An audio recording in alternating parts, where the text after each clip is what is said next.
those who are riding the ride with us. You're in for a treat for today. And oh boy, buckle up and put the kids in the playroom. Yeah, I guess so. I guess it's not so family friendly. It's the perfect thing for the folks that want a little bit more adult Christmas cheer, who appreciate a good little bit of play acting. We did a little Christmas skit. We got to meet a really interesting person. I never knew Santa had a cousin. Yeah, and I'm really excited about what you guys have to say about Santa's cousin Vinny, and it's a good ride, and it's one of those ones where you got to stay on the ride till the end, because the best comes towards the last part of it, and I love that about the show. It was really good. It was really great. It was good. So yeah, here we are, Christmas Day, and so you really don't remember what you sent to the producer for something I didn't want out in the world? That's correct. I would have to go look it up. Dang. Yeah, we were given an assignment for this episode, which didn't come true, where Greg and I were given blind questions about each other.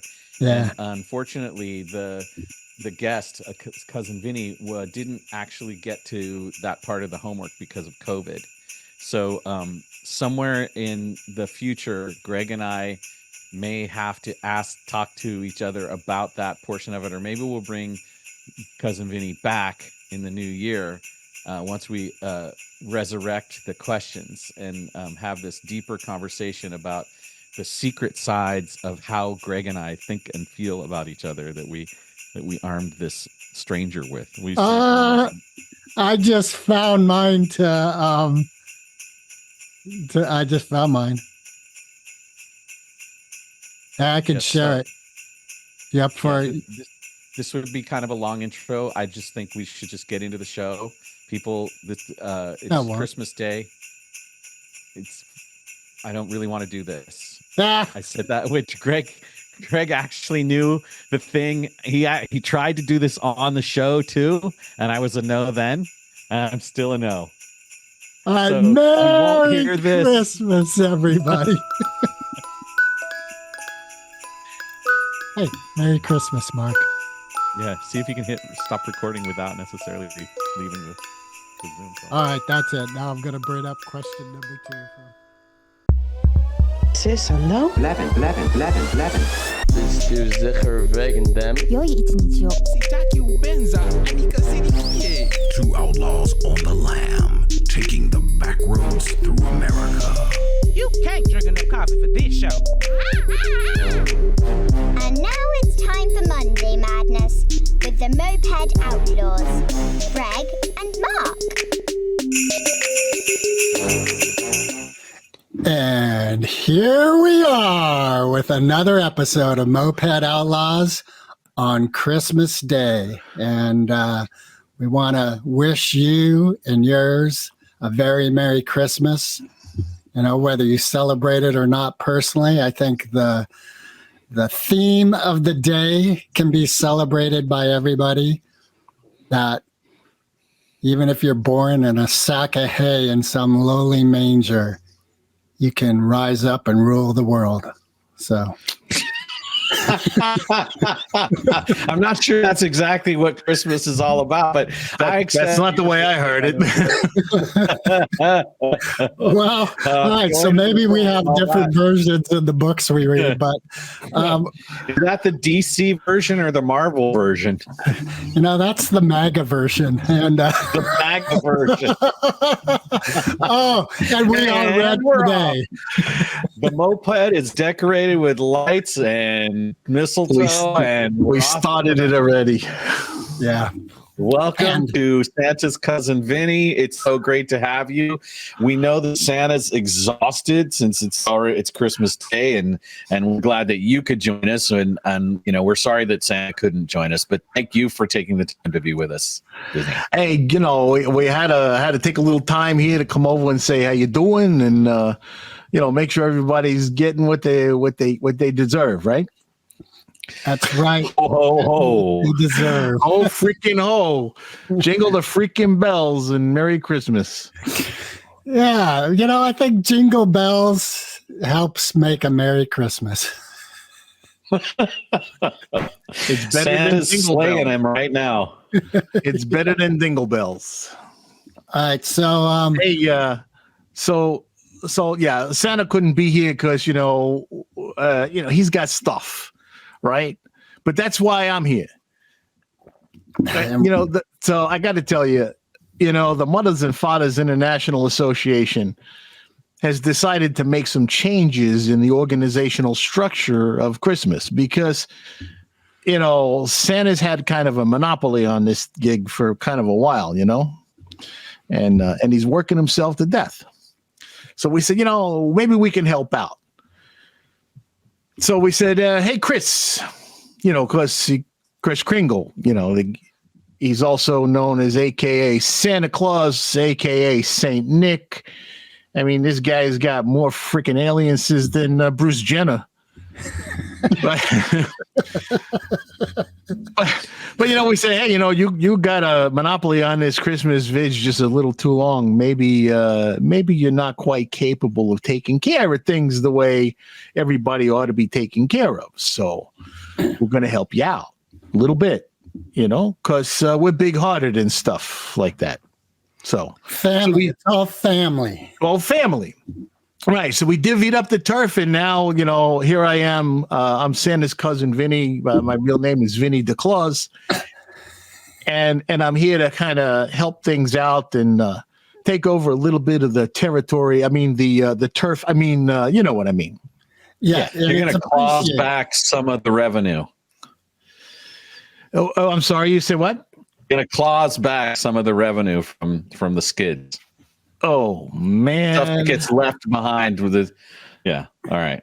We're going to start with the bad puns already here. Well, that's the way the cookie crumbles in Santa's world. Yeah, cookies and milk. No more of that stuff. I'm sorry. I need a nice pepperoni, maybe some provolone, little burgundy. I don't know. We're going to make some changes. To the way Christmas is going on. Maybe panettone instead of the cookies. That's what you leave for Santa is the panettone. Panettone. What is that?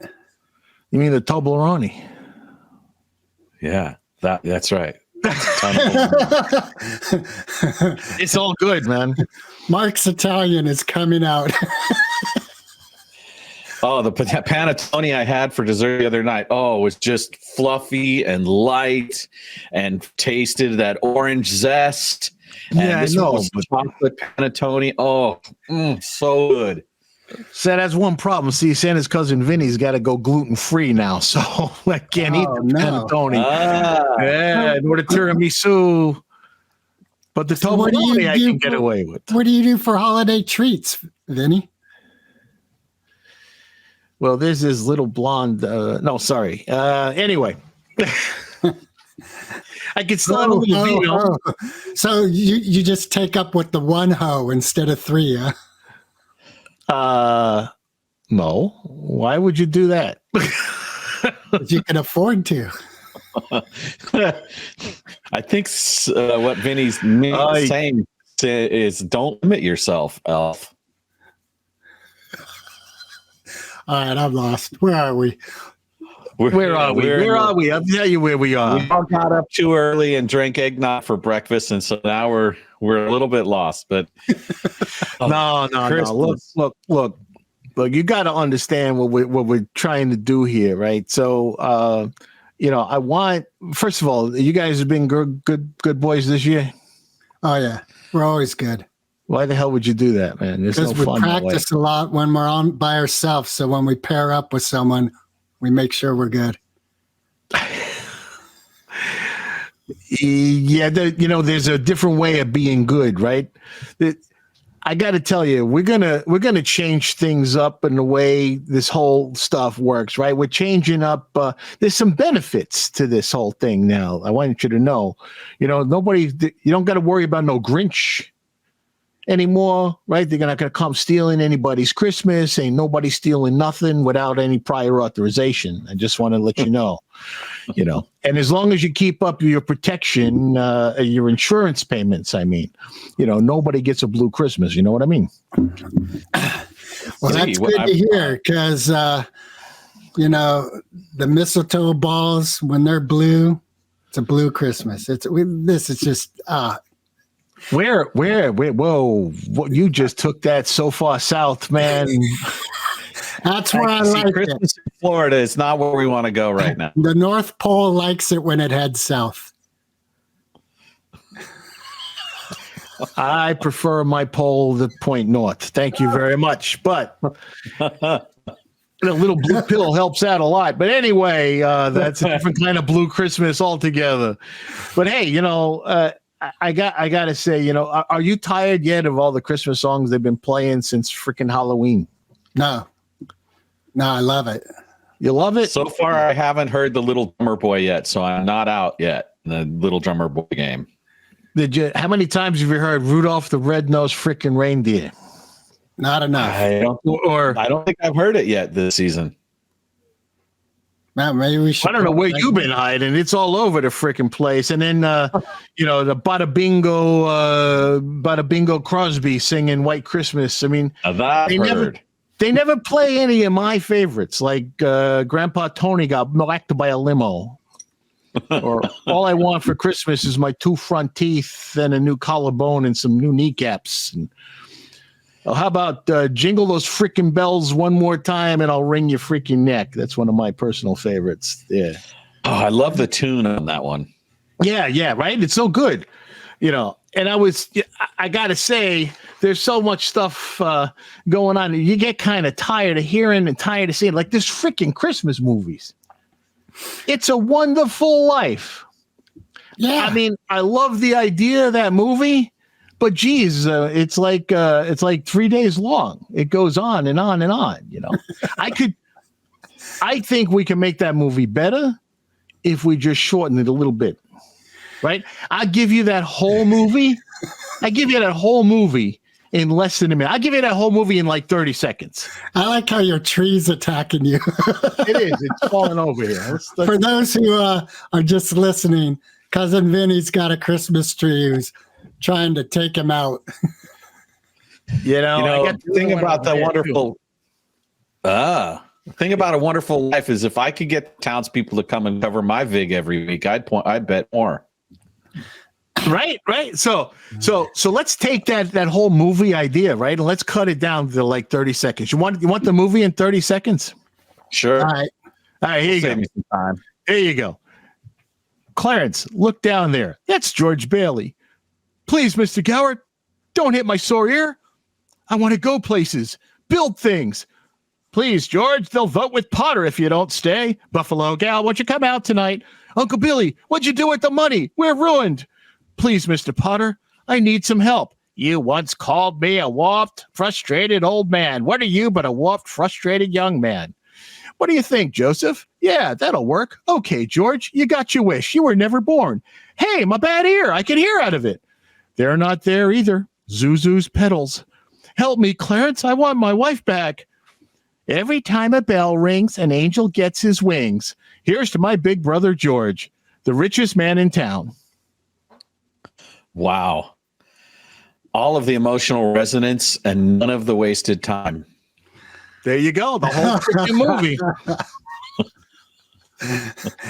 And you have time for a commercial break. Hey, speaking of commercial breaks, you remember that other movie, right? Santa Claus is coming to town, right? You could see some creepiness going on there. This is one of the reasons why we decided, the MAFIA Local 206 decided to jump in and help out because, Santa's kind of showing a bit of creepiness, right?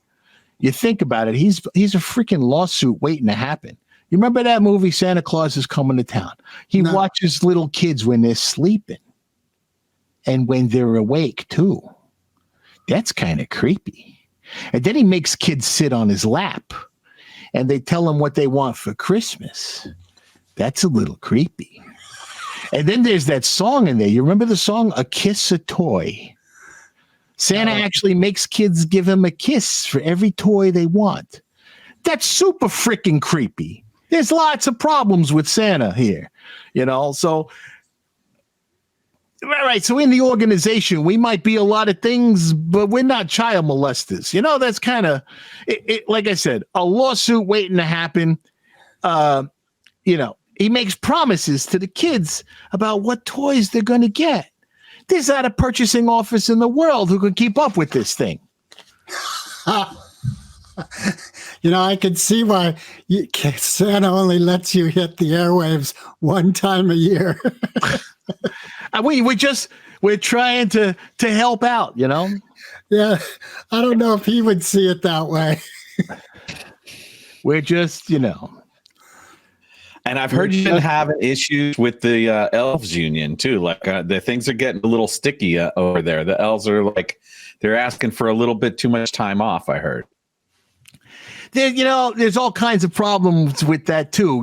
He's not a good leader. There's so much. Oh my goodness. So, look at the reindeer, right? Comet and Cupid and Donner and Blitzen, all that. What the hell kind of names are those anyway? What kind of freaks does he hire? We're going to let Santa keep the reindeer. Space cadets. Because they keep pooping all over the place. But, the PETA folks were pitching a fit about having these endangered species forced to carry some fat guy around on a sleigh full of toys. So from now on, when we pull in your driveway, we're not doing the roof and the chimney thing because that's just no. I'm sorry, I'm not doing that. But Kringle, I don't know how Kringle got his fat ass down the chimney anyway, but I'm not about to even give that a try. So I ain't fitting. Santa cousin Vinny doesn't do second story work. All right. So I hear there was some complaints about broken shingles, Christmas lights and shit. I don't know. So like I was saying, we're going to get a new team of drivers when we show up now, starting from now on, right? When my stretch sleigh pulls up, you're going to hear, go Guido, go Louie, go Lefty and Tony, go Mario, go Dominic and Knuckles and Joey Short Arms. Because, that's really his name. I thought Joey Short Arms was only going to participate if he could ride front. Yeah, but he can't work up there because, he's got like T-Rex arms, He's I know, but, if he's going to participate, don't you got to give him a little something so that his family's happy? Yeah, well, you got to see this mook try to drive, right? He's not good for out front. And you notice something. We didn't mention Rudolph at all, right? Yeah.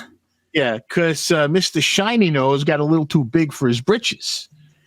Just one freaking time, Santa says, "Oh, Rudolph, with your nose so bright, won't you guide my sleigh tonight?" Yeah, old Kringle was one for the rhymes, right? But anyway, Rudolph just thought he was hot shit after that, running around going, I'm cute.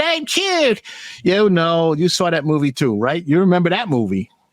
Yeah, but all the merchandise is already out there. You can't pull all the cards and posters and mugs and everything that's got a Rudolph the Red-Nosed on it. No, we could, but Rudolph is, he just isn't going to be employed anymore. He makes a nice venison stew. You know what I'm saying? No, you gotta keep them public so that the merchandise keeps its value. Oh, I didn't say anything about changing the merchandise. Nobody has to know what's going on behind the scenes. No, but you need that public show so that the kids and folks have that that personal identification. All right. So we'll keep Rudolph. I think maybe we could get an Irishman because their noses grow pretty good. They grow pretty good, those Irish guys. Maybe that'd work. Well, Rudolph is Irish. That's what I figured. Yeah. That's how do you think he got his nose to glow like that? Oh, yeah. All right. Now we're gonna get it from everybody. But you know what? You saw the Rudolph movie by the end of the show. You saw the Rudolph movie, right? Yeah. We're talking about the TV show, right? Yeah. The one from the animation stuff. Yeah, right? yeah. But you could see what kind of a jerk old Kringle was there, right? Oh, I couldn't be seen with a reindeer with a shiny nose. Better hope he grows out of it. Geez, what a prejudiced ass was he, right? When Rudolph first meets the other reindeer, right? You know, that flight test day, it's the best day of his life, right? He gets flirted with by the cutest girl, Dia. He's the only one who can actually fly. And because all the other reindeer and that asshole Santa didn't like his red nose, he gets out of having to work for a living and drag the fat guy all over the place. He's a privileged little ass. And then later, when they realize that his nose is something they can use, then all of a sudden, you know, they all thought he's great and give him all the lead position and he gets all the fame. You know, then all the reindeer loved him. Sing it with me. And they shouted out, Wiggly, Rudolph the red-nosed reindeer. You'll go down in history. You got it. It's all bullshit. The other reindeer hated that little bastard. He was. I didn't know that little reindeer, the girl, was named History. No, you'll go down in history, not on history. Oh, my bad. Okay, sorry. Oh my God. So figure this, right? Rudolph was a prankster, right? You're a freaking deer in the dark. You're out there in the outskirts of, you know, wherever. And you know what I mean? You're trying to stay hidden from all those other boys around with their shotguns and rifles, minding your own business, doing your little deer thing. And this little freak with a glow-in-the-dark nose shines his honker on you like a freaking beacon. Ha, ha, ha. He's yelling, hey, look over here. It's a deer. It's a deer. He thought it was funny. It was. Hunting season. Notice hunting season is the same time as Christmas. What the hell is that? Anyway, venison is mighty tasty, and it's good for you, too. That's all I'm going to say. Well, with all the BB guns that go out, we got to give them something to do with those BB guns. You go put an eye out with that thing. Or a nose. Or a nose. Or a nose. Hey, you know, look, I've been complaining a lot about cousin Nicky, right? I mean, you know, he's kind of a jerk, but you know, he is what he is, right? But it's not all his fault. You know, he just took on too much. There's a little too much, more than he can handle. Wait, let me ask you this, Cousin Vinny. How many members of the family do you have behind you with these changes? Oh, the whole, you know, Mothers and Fathers International Local 206. Really? I don't know. Your whole family's, like, all the clauses are on board with these changes? Yeah, we call it the Santa Claus. I saw that movie. Yeah, and it was Don Canoli's idea. Don Canoli makes the law. I don't know. I think this is all a little suspect to me. It is. But hey, you know, I want to. Maybe you guys can help me out a little bit. We want to try to illustrate what it was like for Santa before we stepped in and tried to help him out. All right. So maybe we can do this little thing, right? And talk about how Santa was dealing with stuff and what he was facing, you know, before we decided to come and help him out. All right. Are you ready to do that? Yeah, let's give it a shot. All right. So you got to understand right from the get-go, right? Santa was a cranky old man. Bah humbug. Hey, Mark, look, if we're going to do this, you got to stay in the right character, right? That was Scrooge. Santa doesn't say bah humbug. We're doing Santa Claus. So let's start this again. Okay, ready? Santa was a cranky old man. I'm a cranky old man. There we go. Now, Mrs. Claus, she was kind of a nag, and she's always harping on him. Are you going to stay out all night again like you do every Christmas? And then there were the elves always complaining about working conditions. Hey, Santa, Rudolph farted in my face again. Yeah, see, the reindeer just kind of jumped in. They were always drunk and partying. But and the elves were always complaining about work conditions, weren't they? Are we going to get paid overtime for this? I ain't working for less than time and a half. Yeah, this is like this every year. Now picture this: it's Christmas Eve, right? It's the busiest day of the year. All the toys got to be finished. They got to be packaged, prepared for shipping by tonight. The express deliveries must go out at midnight, and everything seems to be going wrong, right? The head elf was complaining. Hey, Santa, we're out of green paint again. And the reindeer just couldn't get along. Hey, Santa, we had a little accident with the sleigh on the drive run today. And his wife kept adding to the situation. Hey, Santa, you gotta fix that oven. I burned the cookies again. And it went on and on. Hey, Santa, the purchasing department ordered the wrong voice box for the new talking Barbie dolls. All the dolls are going like this. Look, I am your father. Ugh. I swear, Santa, this old lady just ran right out in front of the sleigh. Lieutenant Dancer got drunk and puked all over the place again. And just who do you expect to clean that up? Not me, mister. How? Santa was beside himself. Oy vey. Really, Santa? I'm beside myself. All right, whatever. Everybody was complaining. Problems. Hey, Santa, what about the overtime pay? The Elf Local 206 is going to hear about this. We're going on strike. Really? The old broad just came out of nowhere. We couldn't stop the sleigh in time, and now I think this grandpa guy's going to try to sue us. But it wasn't our fault. And you never call when you put these all-nighters together either. And don't let me catch you hanging out on Beyonce's chimney again. Santa just had about enough. Ho, ho, ho, I had about enough. Santa couldn't believe it. Oh, I can't believe it. Apparently, Santa was so upset he couldn't even think of lines of his own. I'm so upset. I'm surrounded by idiots. How can I have any Christmas spirit? I don't even have a Christmas tree yet. Just then, an angel opened the front door and stepped in with a large, fresh-cut Christmas tree.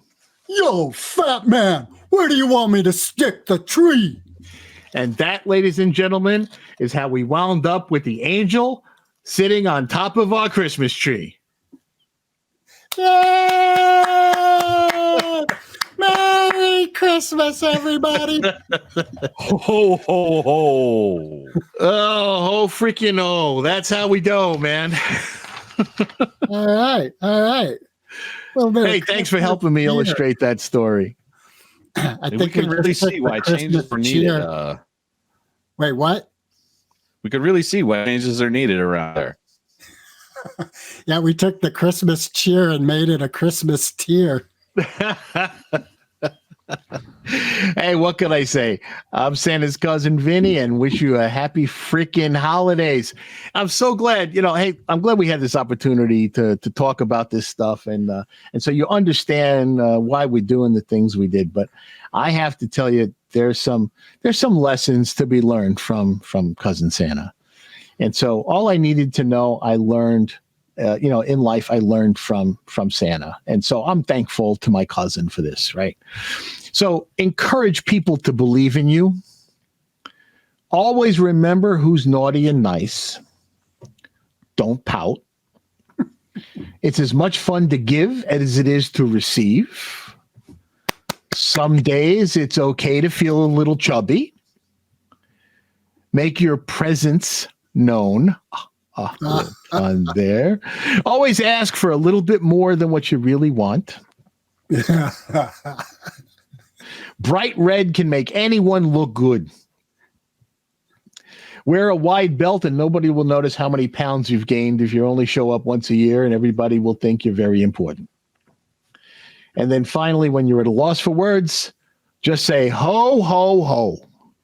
Merry Christmas. Merry Christmas. Hey, thanks, guys. I appreciate that so much. Yeah. We're really lucky someone as important as Santa as Cousin Vinny could be with us. Thank Thanks, guys. Hey, this Santa's cousin Vinny thing is a fun thing I love to do. I thought there was going to be some hidden elements, like you asked us for some personal things. I know, but you know what? I couldn't find them. That COVID really took you out, huh? Yeah, it did. It did. When I was getting ready, I was out. I was down for almost 3 weeks. Damn. Yeah, it was a bad time of year to get hit with that. Yeah. Well, we're glad you did it for the Gioia season. Yeah. So thank you for all of this. This whole thing has been fun. And normally, you're right. When I do this, when I bring Santa's cousin Vinny to life for organizations and stuff like that, I will do some special gifts. Kind of picking on people, and I'll get them involved in skits like we just did, and we have a lot of fun. I love the style of dress, like the whole white tie with the green shirt and the red jacket. Oh my God, I'm going to steal that the first chance I get. That's a look. That is a fantastic look.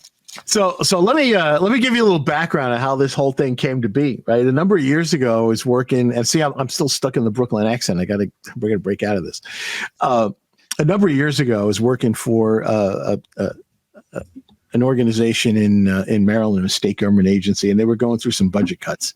And so the end of the year was coming, and people were being notified that they were likely going to lose their jobs in the next fiscal year, which was not a great way to go into the holidays. Oy. So I had said to some coworkers of mine, and I said, we need to do something and help the Christmas spirit around here.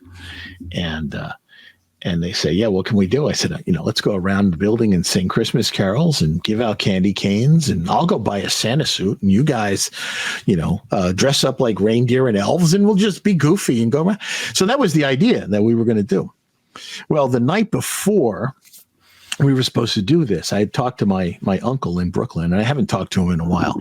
Now, I'm originally from Brooklyn, and I kind of trained the Brooklyn accent, the deep, heavy Brooklyn accent, out of myself in my years as a broadcast journalist. But every time I talk to somebody with an accent like that I'm used to hearing, I bring it right back. So I'm talking to my uncle. He's, hey, Johnny boy, how you doing? Good to hear from you. He was in the hospital. He goes, the nurses here, I think they like my body. They keep giving me a bath. And so I get off the phone with him. And now the next morning I go into work, and I'm like, all right, guys, we're going to go do this Santa Claus thing. I'm going to go get a cup of coffee, and then we'll get going. And they said, John, how the hell are you supposed to be a nice, gentle Santa Claus? You sound like Cousin Vinny, for crying out loud. And I couldn't break out of it.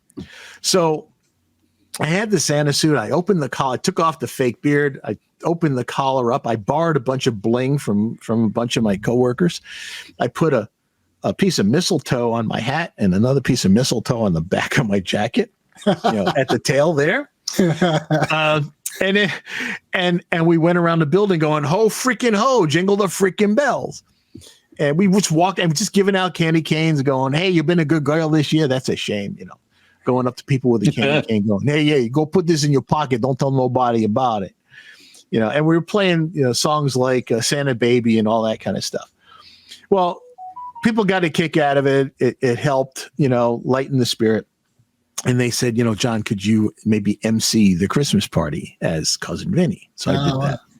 And then the following year we did it again. And they told some of the other, I was working for state government. And so they told some people, some of their colleagues in other state agencies, and they said, hey, could John come and do our party? And it just evolved from there. And so I did it for many years as part of while I was working for government. And then when I went about, in civilian life, I continued the character. So every year around the holidays, I'll go and do some organizational parties. Sometimes it's a school, sometimes it's an office party or whatever.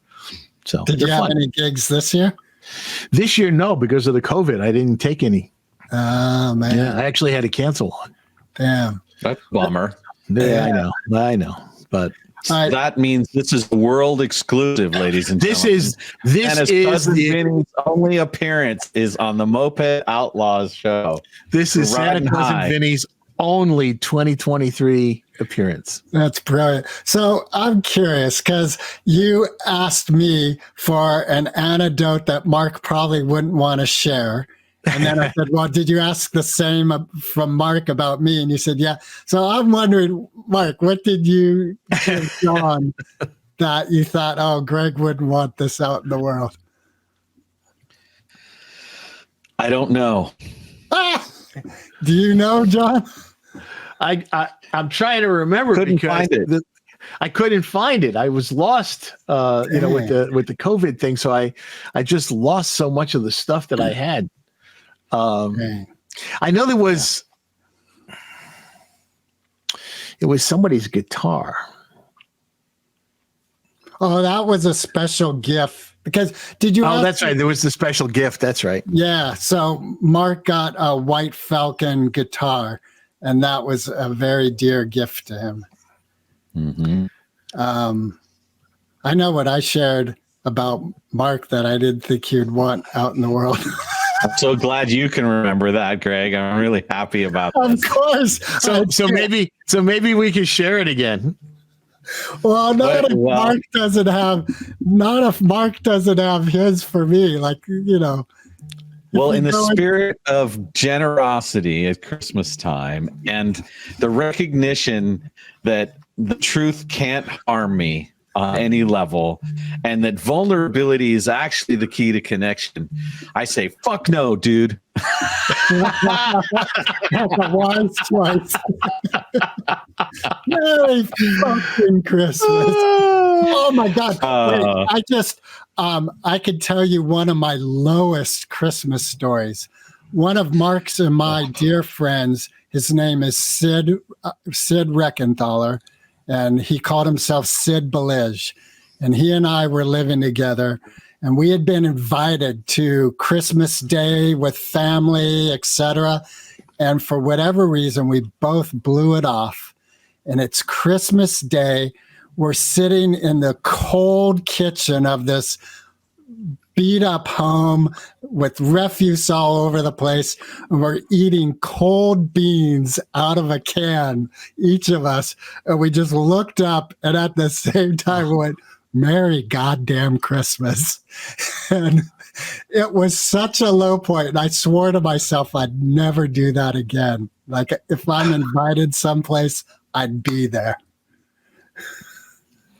Yeah. It's hard to think about the lowest points, the lowest Christmas points. And I just know that I'm so grateful for everyone who's ever invited me in when I was lonely, when I was not in the company of my closest friends and family. Sometimes it's hard. You know, you get that weird look from your wife or your husband when you want to make magic happen for someone who you know isn't able to connect with their community. But it's such a precious thing to do for people. The spirit of generosity that's underpins this season. I mean, you've set aside all the commercialization and all the freaking Christmas carols, but the reality of expanding to meet that need as human beings, it's so important. And especially when you've been through a healthcare like you have this year, right, John? And we've all had challenges this year.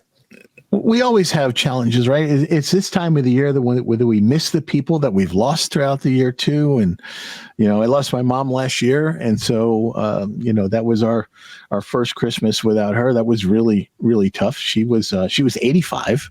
Wow. When she passed, and she was a performer. She was a singer and dancer, and at 85, she was still performing. Her and her husband were singing in senior centers where she was older than half the residents. They would go around to all these places in New Jersey and perform. And so that was she was a vibrant soul. And so when she passed, I have 280 pairs of high heels.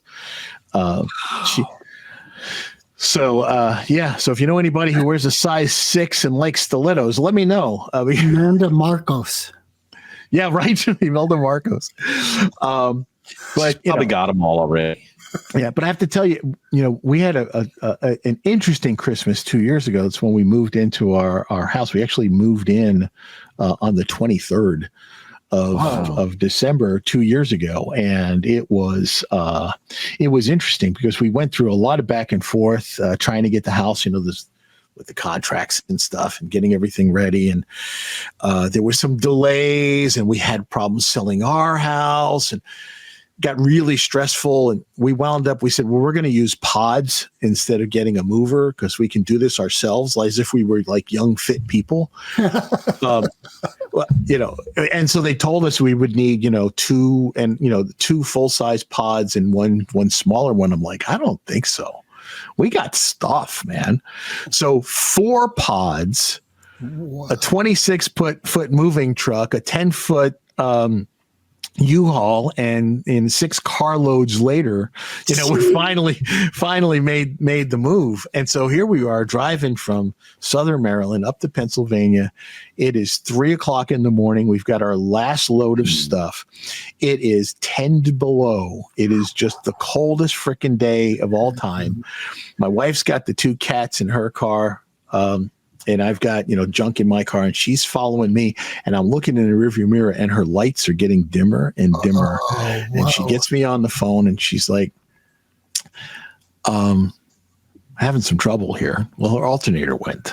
Oh my God. And we're in the middle of freaking nowhere. Oh. So, we call AAA, and they come, and now they got to tow the car. Well, we've got to shift stuff between the 2 cars, because she's got the cats in her car, right? Yeah. So we put the cats in my car, put some of the stuff that I had in my car in her car, and they tow her fully loaded car all the way back down to Southern Maryland instead of coming north to Pennsylvania where we were moving. And so, that was just crazy. I didn't think we were going to survive that. Wow. I thought my wife was going to kill me because, I made her try to drive her car at that hour in the morning, and she was having problems. But anyway, so we get all the way up here, and I get my wife and the cats installed, and I drive back all the way back down. It's like 3 hours one way. And go all the way back down and see where the hell they brought the car. And of course, by that time, it's now, getting to be, the shop is open. Well, they don't have the parts. So it was, a couple of weeks back and forth. They kept saying the car was ready, and I would drive all the way down, bring my wife down so she could drive, and it wasn't ready. Oh my God. So then we're like, okay, we need to get to our car because we got stuff in the car, including a cooler full of stuff from the freezer, which was our Christmas dinner. Oh, jeez Louise. Wow. Yeah. And you guys are still together. We're still together. Hey, we survived the earliest Christmases when we were first dating. I was in the Navy, so I'm overseas all the time. Right. Oh, yeah. And so right after we got engaged, that following Christmas, I'm overseas. And so the only way we could, and we had no email and cell phones back then, right? So you had to go to the International Telephone Exchange and sign up on a waiting list. Well, on Christmas, it was 6 hours before there was an open line to the United States from Turkey, which is where I was at the time. Wow. And it was, so then she finally gets a call, and it's $17 a minute collect. Wow. We're like, hi, Merry Christmas, I love you. Wow. I'd say your wife is a Christmas miracle. She absolutely is. And we've managed to survive. We just had our 38th anniversary. Oh, congratulations. So yeah, awesome. We're surviving. Yeah. And here's the funny part. I don't know if I told you this before, but she never said yes. No, you didn't tell me that. She never actually said yes. So it was actually the Christmas prior to the Turkish evolution there. So we had talked about, being married, getting engaged, and all that stuff. And she's like, we'll use my mom's ring. And I'm like, you know what? You deserve your own ring, but we're not going to do anything for the holidays. We're going to go after the holidays, and you can pick it out. This way we don't get lost in all the other family crap for the holidays. Meanwhile, I already bought her ring when I was overseas. So I had her ring. And at the time, This is early 80s. So this is when Gumby and Pokey were kind of coming back into the popularity. Yep. And so she had liked Pokey when she was a kid. So I got her a little toy Pokey, and I put the ring in his mouth, and I put him in the bottom of her stocking after promising her that we were not going to get engaged for the holidays. And so, that morning we have our little gifts in our stockings and stuff like that. And she reaches in and she pulls out Pokey. And she's like, it's Pokey. And so I get down on the one knee and I do the whole official, will you marry me thing. And she looks at me and she says, you bastard. And I said, I will take that as a yes.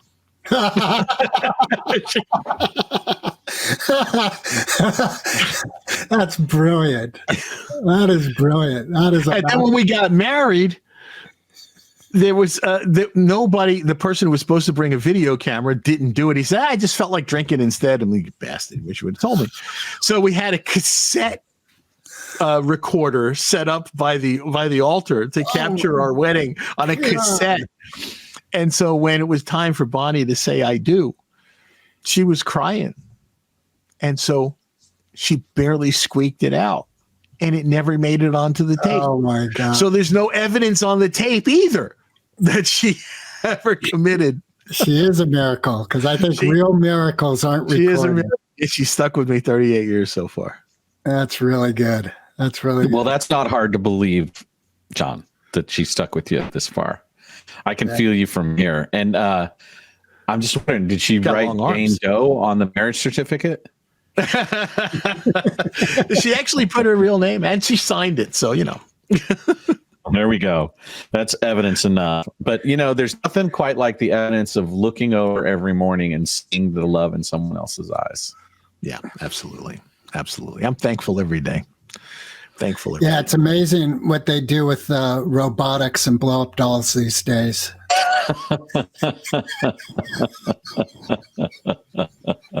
See, AI is ultimately like every other new technology. It's the first job is to make men happy. That's right. It's the sex industry that drives technology. Isn't that a sad truth about our society, though? Well, I don't know if it's sad, but it is true. It did wonders for VHS. And for online video. Like online video was absolutely driven by the sex industry. Well, let's go a step further. Tommy Lee and what's her name? Oh God, Pamela Anderson. Pamela Anderson were the reason that video was made to work on the internet. That was what did it.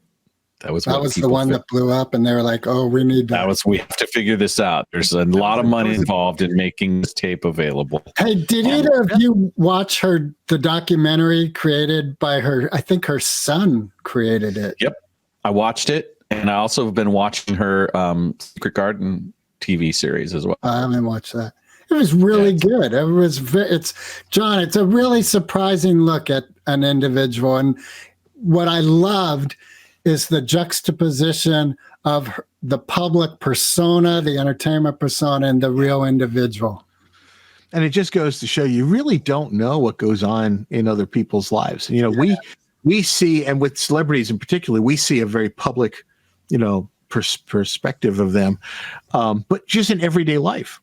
I mean, you don't know what the person next to you or the person in line at the Starbucks or whatever. You don't know what's going on in their lives.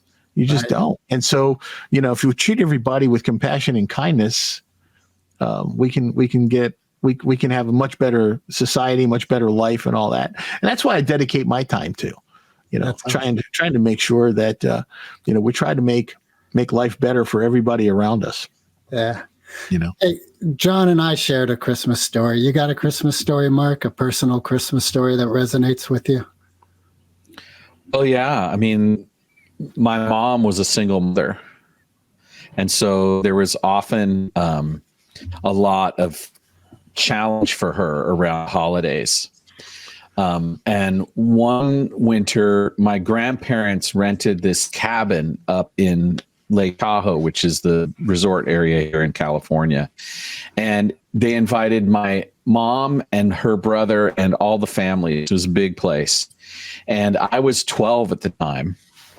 And I remember the beauty of the silent snow, because when the snow falls in nature, it just makes everything completely, definitely quiet. And the Christmas Eve after dinner, my uncle and grandfather came to me and they said, Mark, are you ready to join the adults on Christmas Eve? And I was invited by these two men whom I admire and who both served in the armed forces and were great men, to be part of what happens after kids go to bed on Christmas Eve. For all of my nieces and nephews and my sisters, and the feeling that was the gift of that, of being asked, because at the time I knew that there was magic that happened then, but I wasn't, I only had my suspicions. And so being able to stay up late with them and participate in all of that, and then waking up on Christmas Day before everyone else, even before the sun. Oh, sorry. Not at 12. No. I'm just teasing. Yeah. Yeah. And then walking out the front door of the beautiful spot in nature, and there's literally 3 feet of snow, right? Like if I'd have gone walking further, I would have been up to my thighs in snow. And I just stood out there as the sun came over the hill, and the crystal structure on top of the snow and the intense quiet and the feeling I had of being, now I was a man. Right now, I was part of the adults, and I had a secret to keep, a magical secret to keep. Wow, that's awesome. That's awesome. Yeah, that's beautiful. That is a beautiful story. When I was a kid, growing up in Brooklyn, my maternal grandmother, and her 5 sisters all lived within a 2-block radius of each other. Wow! And so all of us would get together, and all of their offspring, and the kids in my generation, we would all get together in. There were only 2 homes that actually could accommodate the big group, and it was either Aunt Margaret's house or Aunt Jenny's house, and it was in the basement. And the basements were they weren't like basements that I've ever seen since, but all the houses in Brooklyn who had a basement like that had like a full kitchen in the basement and everything, and then these long rooms. So we would run, tables that would run like through multiple rooms, and the whole family would gather, and there would be a pile of gifts along one wall, floor to ceiling, because everybody exchanged gifts with everybody. It might just be a pair of socks, everybody got something from everybody. And so it was like, a pair of socks, a 19-cent, model plane, because that's how cheap they were back then. Well, even the plastic ones were only 19 cents, And so, this kind of stuff was just, it was wonderful, because we would sit and we would gather after dinner, and the kids we had our table in kind of the separate room. And then we got to come in with the adults, and then we'd have this gift exchange. It would go on and on and on, and then we'd all go to our respective homes, and we'd get up in the morning, and then there under our respective trees were the gifts from Santa.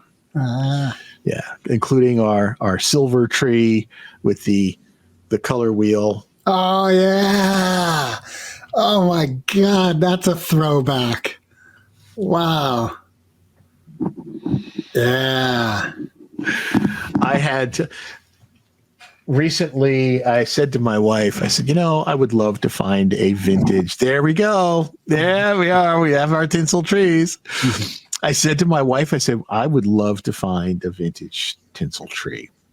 And we walked into an antique shop. I said, if they have one, I'm going to have to get it. But in the back of my mind, I'm saying, it's going to be expensive. If it's over $300, I'm not doing it. Right. And so we walked into the next aisle. My wife goes, "Oh my God." There was a tinsel tree from 1959. Oh my God. And I walked over and I looked at it, and it was priced at $275. Oh, that's I was like, I have to do this. And then they gave me 10% off for being former military. I'm like, oh, I've got to do this. So last year, for the first time in, God, almost 50 years, I had a silver tinsel tree, full-size silver tinsel tree. Of course, we had to realize that the cats like to nibble on that. Oh, So, yeah, if we don't want to have little tinsel butt strings, we had to make sure that the cats stayed away from it. But they quickly learned. We put up some those cinnamon scented pine cones around the base of the tree, and that helped a lot. But do you have one of the old color wheels? I don't have one yet. Okay. I found one. It was a cheap imitation. I said, I want the one with the glass. Yeah, you need the real one. The plastic one melted. Yeah. No, you want that real one. Yep. And it makes the noise. Yeah, that. Oh my God. Well, we have this tradition with every single episode, and I just feel like today is not the day to be breaking traditions. And I know we've asked you this question before. I don't know, Mark, what do you think? I love tradition, and I think there'll be something valuable about John's answer. And we'll just go with our gut on this. You can always edit it out. We don't edit. Who's got time to edit? I hear you. Need no stinking edits. I do want to just say to the world, joy to you, world. Yeah. Joy to the world. And peace on earth.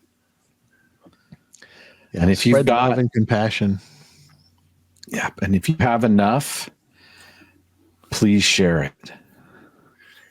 And if you don't, then God bless you. And may you find someone who can share with you. Yeah. All right. So, Cousin Vinny, maybe we should ask Cousin Vinny this question. The question. Should we bring Cousin Vinny back? Switch back to my persona? Yeah, I think we should. Okay. All right, how we doing? We're back. All right, Cousin Vinny. So here's what we're wondering. Eminem or Foo Fighters? Foo Fighters.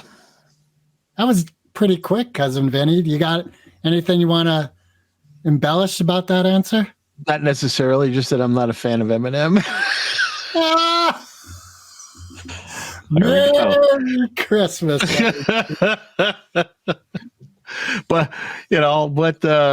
especially with the peanuts in them, I just Recording stopped.